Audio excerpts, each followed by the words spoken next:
Twitter முழுக்க ஒரே ஒரு விஷயம் தான் இப்போ பயங்கரமான ஒரு பேசுபொருளாக மாறி இருக்கு. பிக் பாஸ் அப்படின்னு வந்துட்டாலே இந்த பிஆர் அப்படிங்கிற ஒரு விஷயம் வந்து எப்பயுமே பேசப்படும். ஒவ்வொரு சீசன்லையும் இந்த கண்டஸ்டன்ட் வந்து இந்த பிஆரை செட் பண்ணியிருக்காங்க, அதுக்கு இவ்வளோ காசு வந்து செலவு பண்ணியிருக்காங்க, இவங்களுக்கு வெளியில் வரக்கூடிய ஓட்டு எல்லாமே ஆர்கானிக் ஓட்டு கிடையாது, எல்லாமே பிஆர் மூலமாக வரக்கூடிய ஓட்டு. ஸோ இவங்க வந்து ஜெயிக்கக்கூடாது, பிஆர் செட் பண்ணிட்டு வர்றது வந்து மிகப்பெரிய கிரைம் அப்படின்ற மாதிரி நம்ம வந்து நிறைய இடங்களில் பேசியிருக்கோம்.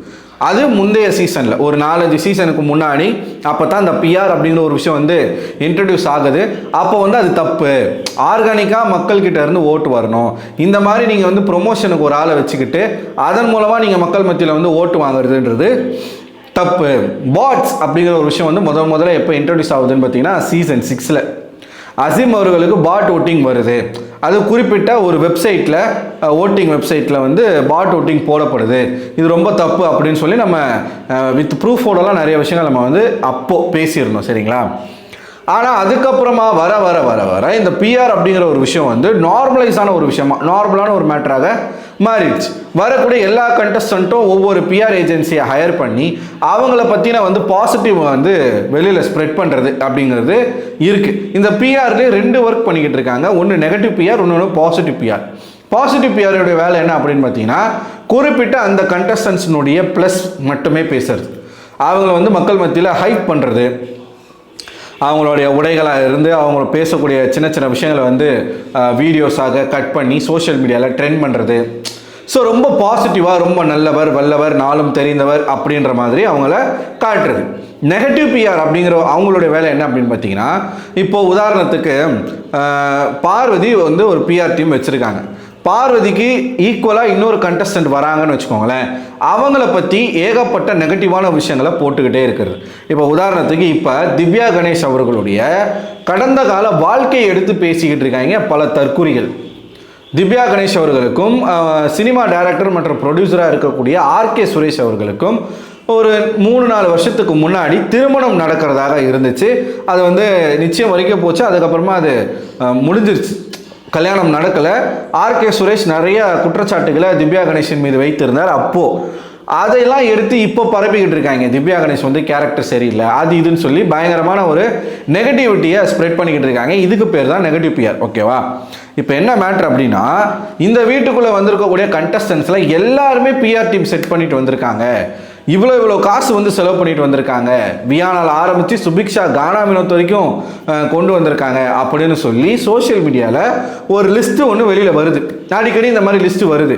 இதை உண்மை அப்படின்னு சொல்லி பல பேர் இதை வந்து பேசிக்கிட்டு இருக்காங்க.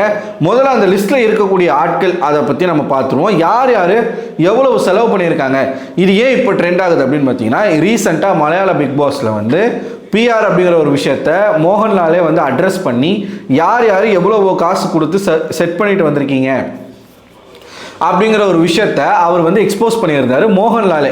ஸோ அதனால் இப்போ தமிழில் இந்த மாதிரி ஒரு விஷயத்த கிரியேட் பண்ண ஆரம்பிச்சிருக்காங்க.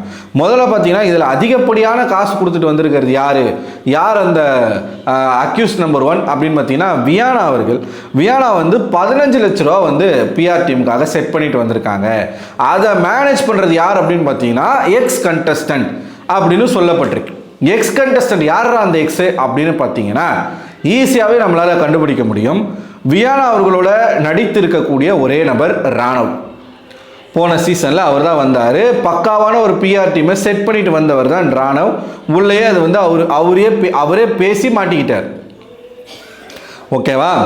ஸோ அதே மாதிரி அவர் தான் வந்து இப்போ வியானாவுக்காக இந்த டீமெல்லாம் செட் பண்ணி அவர் யார்கிட்ட வந்து கொடுத்துருந்தாரோ அதே டீமை ஹையர் பண்ணி 15 லட்ச ரூபா வந்து செலவு பண்ணியிருக்காங்க, அவர் தான் மெயின்டைன் பண்ணுறாரு அப்படின்ற மாதிரி அந்த லிஸ்ட்டில் வந்து குறிப்பிட்டிருக்கு. அதில் பார்த்தீங்கன்னா 1.5 லட்சம், அதாவது 1.5 லட்சத்தை வந்து பாட்ஸ் ஓட்டிங்காக மட்டுமே கொடுத்துட்டு வந்திருக்காங்களாம். ஓவரால் பேக்கேஜ் வந்து 15 லட்சம்.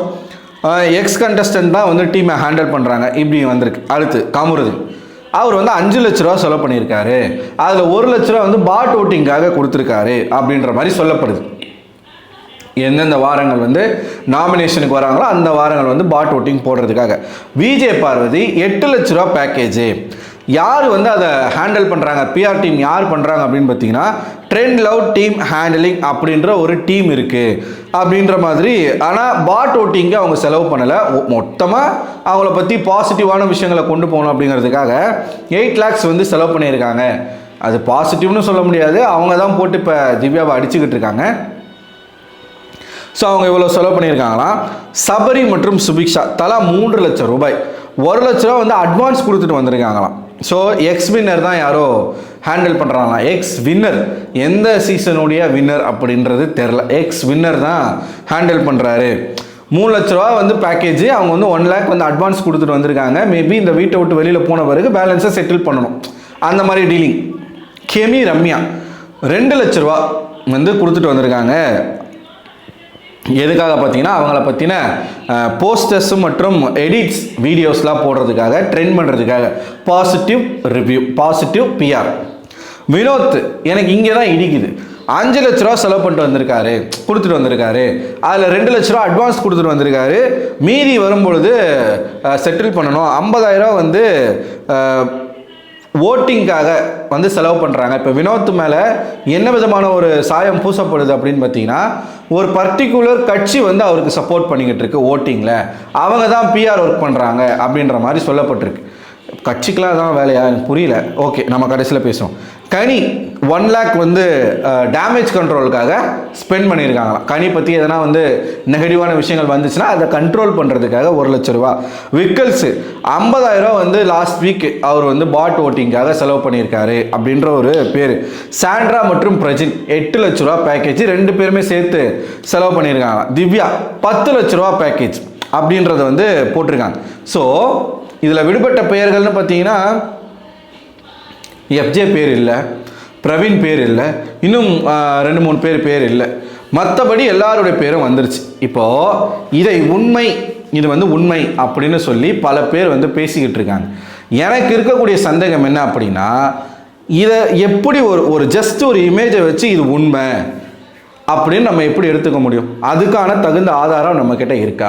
இப்போ வினோத் அவர்களுக்கு இந்த கேமை பற்றின புரிதலே கிடையாது. அவர் எங்கேருந்து 5 லட்ச ரூபா செலவு பண்ண போகிறாரு? ஒரு பொலிட்டிக்கல் பார்ட்டிக்கு இதுதான் வேலையா? போகக்கூடிய யாருக்காச்சும் வந்து பிஆர் ஒர்க் பண்ணுறதா அவங்க வேலையா? எனக்கு புரியல.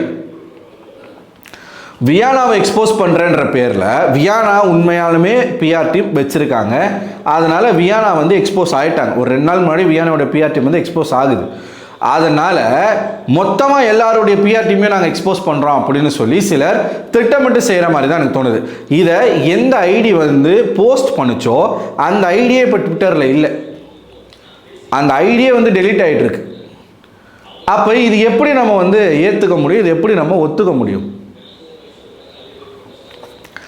இப்போ இதன் மூலமாக என்ன சொல்ல வராங்கன்னா, பிஆர் அப்படின்றது எல்லாருமே தான் வச்சுருக்காங்க. ஸோ இது வந்து நார்மலான ஒரு விஷயம், அதனால் பிஆர் அப்படிங்கிற ஒரு விஷயத்தை வச்சு நம்ம யாருமே ஜட்ஜ் பண்ணக்கூடாது அப்படின்னு திட்டமிட்டு எனக்கு தெரிஞ்சு எனக்கு தோன்றது நம்ம வியானா அவர்களுடைய பிஆர் டீம் தான் இந்த மாதிரி ஒரு விஷயத்தை கிளப்பி விட்றாங்களோன்னு எனக்கு தோணுது. அவன் 10 லட்சம் 15 லட்சம் 20 லட்சம்னு செலவு பண்ணிட்டு வந்து எதுக்கு இங்கே வரணும்? எனக்கு அதான் புரியல. வினோத் பேர் அதில் இல்லைனா கூட நான் நம்பியிருப்பேன். வினோத் பேரையும் போட்டிருக்கீங்க அப்படின்னா அது எப்படி? ஸோ இது வந்து உண்மையா அப்படிங்கிறது நமக்கு தெரியாது. இதில் சில பேரோட பெயர்கள் மென்ஷன் பண்ணப்பட்டிருக்கு, சில பேரோட பெயர்கள் வந்து மென்ஷன் பண்ணலை, இன்டெரக்டாக சொல்கிறாங்க. எதுவாக இருந்தாலும் அவங்க மனசாட்சிக்கு தான் தெரியும்.